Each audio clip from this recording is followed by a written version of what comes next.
Arizona is a big part of the Wild West's history and has experienced phenomenal growth in the past 3 decades. But it also has an ancient history that lives today.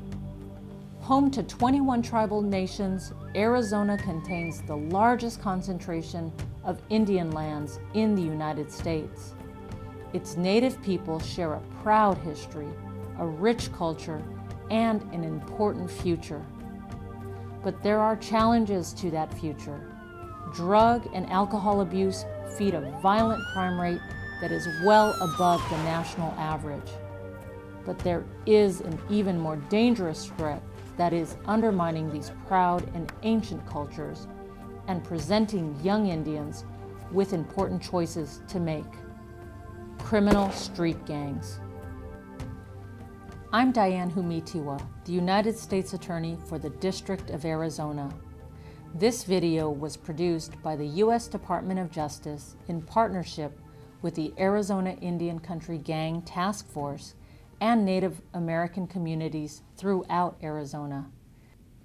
Share it with your community, and most importantly, share it with those young people who will have to choose their own path, their own journey to adulthood, so they can make the right choice. Over the last 2 decades, gangs on the reservation have gone from being just movies made in Hollywood to real people shooting people, dealing drugs, bringing violence and pain to their communities. Fighting amongst ourselves, young people are killing each other. Over what? A rag, the colors, I don't see that. Such a waste. A lot of people in the community are afraid because of the violence and because of the guns that are brought in. And the gang activity that's been going on, particularly in the West End, has taken 4 lives in the last couple of months. And it's just really a sad situation because our people, they've never been violent like this. The gang violence and the gang activity hits home on a personal level for me because it involves my children, my nieces, my nephews, and involves a lot of my family members. Just last week, there was a death in the community. Somebody shot somebody in front at a funeral, and right now they're going through retaliation. Growing up on the reservation can be difficult. It can fill your world with difficult choices to make, like whether to join a gang. Challenges that kids today in Indian country face is very wide, and it can come from single-parent homes to drugs, to alcohol, gangs. And gangs are always looking for people who are vulnerable. Some see a gang as a sort of family, one that will protect you from harm. But this is one family you don't want to be a part of. They're looking at some sort of violence happening to them because they've made that commitment to that group. And so they don't know what to do. They're trapped. And once you agree to enter into that gang system, you will constantly be looking over your shoulder. And for as long as you're affiliated and associated with that, and even if you decide to get out and you're lucky enough to get out, you'll still have that feeling.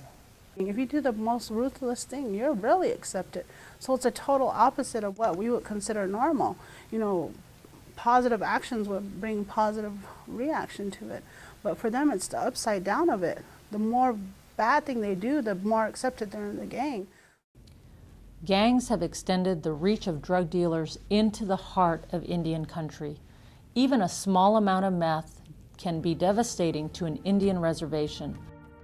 No community is immune from this scourge that robs children of their youth and their future.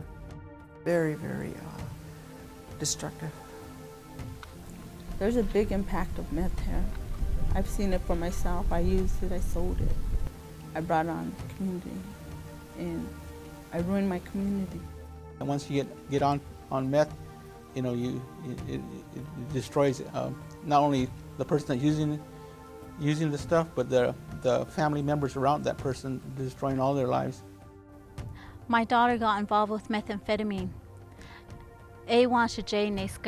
Meaning it was heart-wrenching, and it was really hard on the whole family. It impacted my family, my husband, and my children. In 99% of the violent assaults, homicides, and other violent crimes, drugs or alcohol play a major part. But meth is especially destructive, and gangs are dealing it. Meth is like no other drug. It's not like cocaine, heroin, or marijuana. Its ingredients are totally man-made. It's synthetic. The first time you use meth, the high is very intense, unlike anything the user has ever experienced before. Almost immediately, the meth user builds a tolerance for the drug and requires more and more meth to get the levels of the first high, but they will never get that high again. The user will go on binges that will last for days but will ultimately crash. Using meth results in drug craving, in unhealthy weight loss, loss of muscle tone, depression, and extreme tooth decay. And this is just the beginning for health problems associated with meth. Prolonged use leads to violent behavior, anxiety, confusion, insomnia, paranoia, mood disturbances, and mental delusions, like the sensation of insects crawling underneath the skin as the chemicals from meth are being purged from their body. Users dig at their skin to try and remove these bugs. Meth is a combination of various toxic and deadly chemicals that have no place in the human body. Some of the chemicals used to make meth are cold medicines, hydrochloric acid, acetone, lithium from batteries, red phosphorus from road flares, and sulfuric acid from drain cleaner. Ask yourself, is meth something that should go in your body? This drug is a very, very dangerous drug, and it's made out of these chemicals that can just eat you alive. It can give you sores, it can mess up your brain, and especially if you're in high school, it's going to mess you up where you're going. Your goals that you set for yourself, you're not going to get there if you're on this.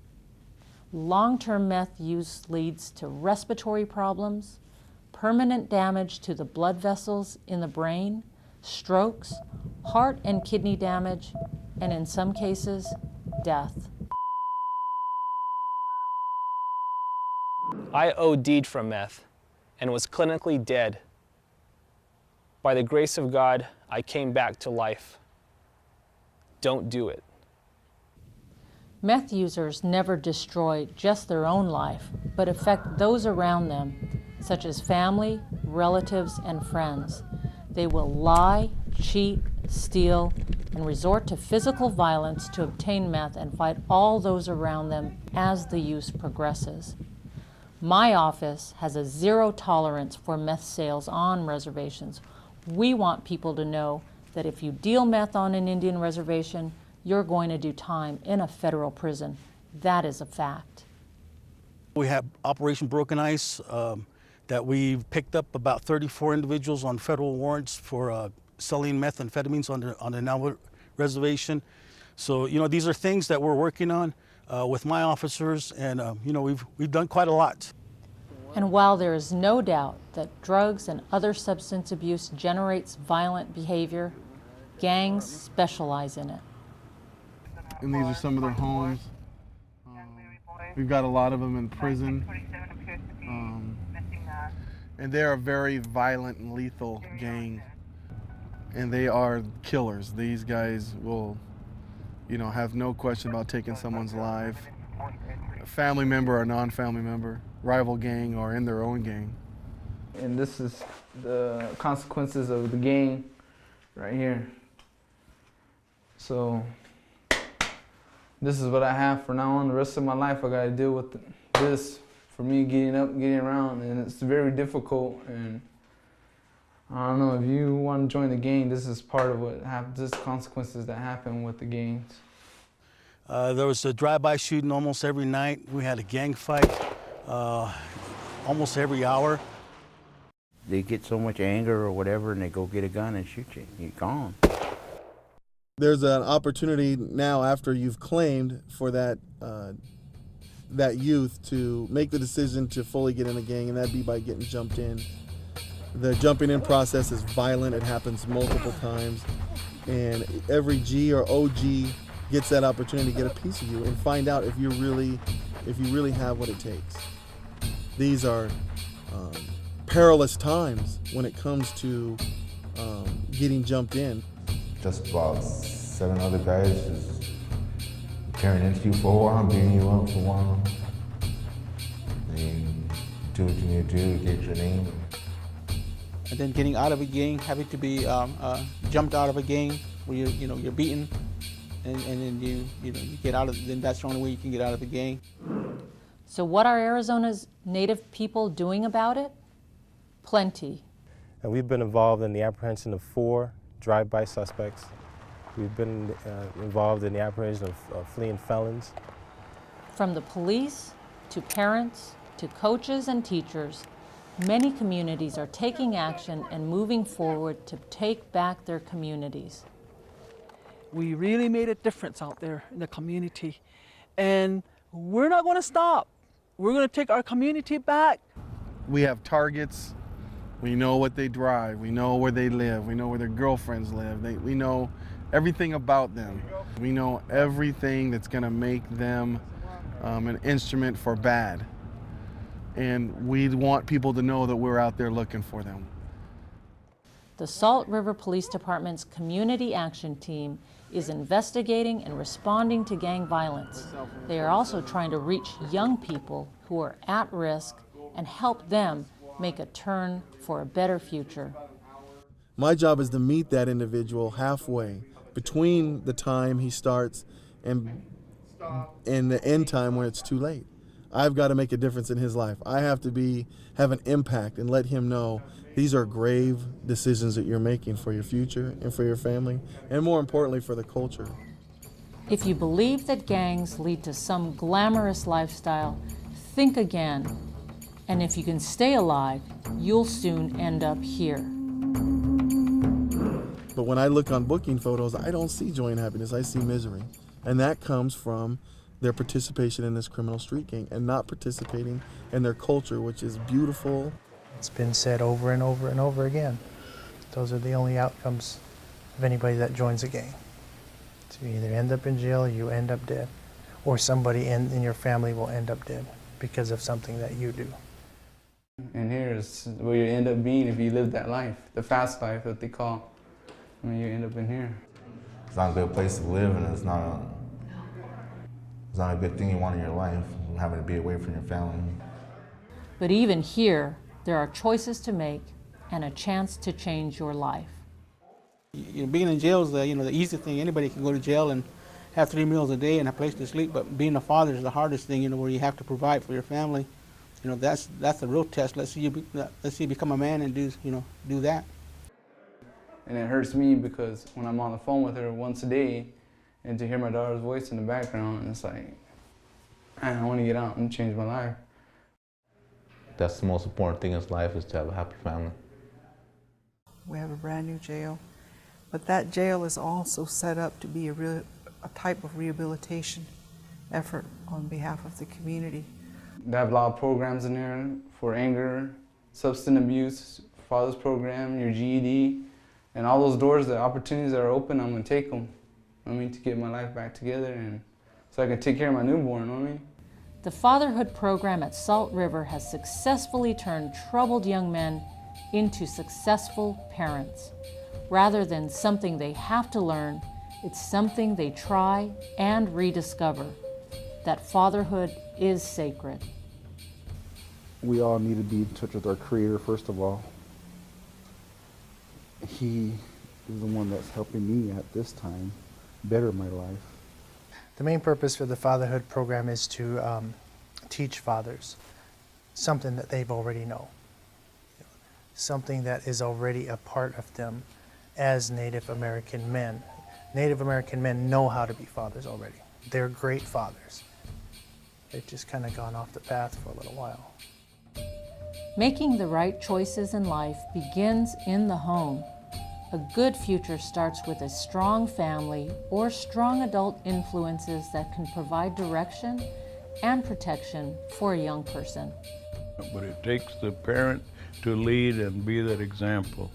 We don't realize how much of an influence we have on kids and how much that pat on the back from dad or, you know, that hug from dad is so important.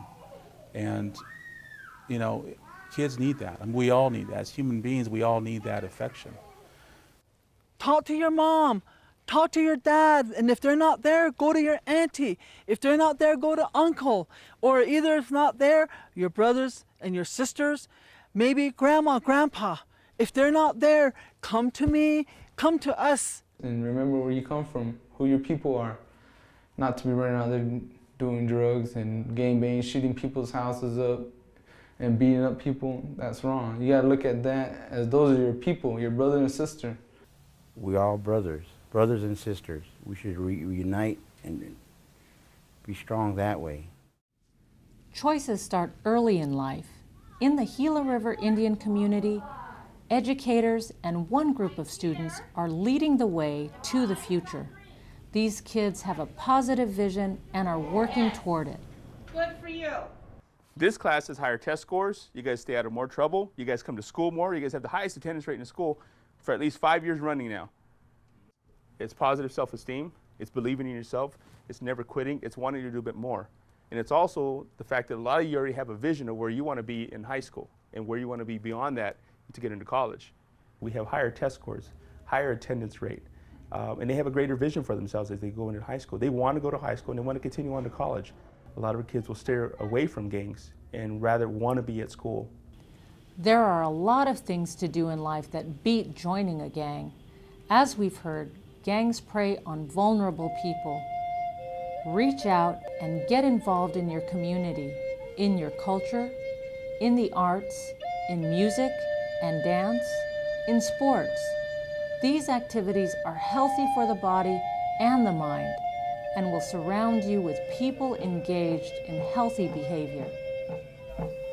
Well, the Boys and Girls Club way of trying to help Indian country, you know, we're about inspiring kids. We're about helping kids to be productive adults, wanting them to be strong citizens in their community, wanting them to be leaders in their community. So, gangs are a problem. What can you do about it?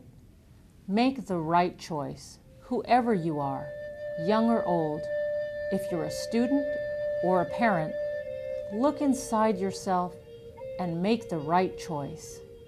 And then, reach out to someone. Be that positive influence on someone else. Be a leader, a mentor for others, a teacher, a police officer, a social worker, an excellent parent. Do something positive that will strengthen the bonds that tie your community together. A lot of people think that gangs, especially gangs, they think that it's a law enforcement problem. It's not. It goes back to the community. It goes back to parents. It goes back to grandmothers and grandfathers, aunts and uncles, brothers and sisters. People are going to have to start stepping up. We need to reclaim our community as a family, as people, the people we are.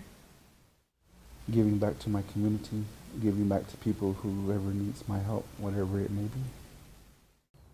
As a mother, I would like to encourage all mothers in the areas to please be there for your children if they're dealing with something like this, to be able to step up and get involved in your community programs so that we would be able to be there for our youth and be able to help them to change their lives, to help them to start making safe, healthy, and wise choices. Just don't give up on your children. Yeah, listen to them, what they say, what Listen they to tell them. you. Show your love.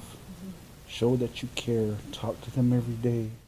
The community can also become involved in educational programs, block watch programs, and active programs like painting over graffiti and eliminating the visual reference to gangs. Paint over it again and again and again. Get involved. And we're going to continue to educate our people about this, especially the kids. and we're going to continue and continue. Next to life, one of the greatest things that God gave you is the choice. And you live by those choices you make. So we say now you have a choice to make.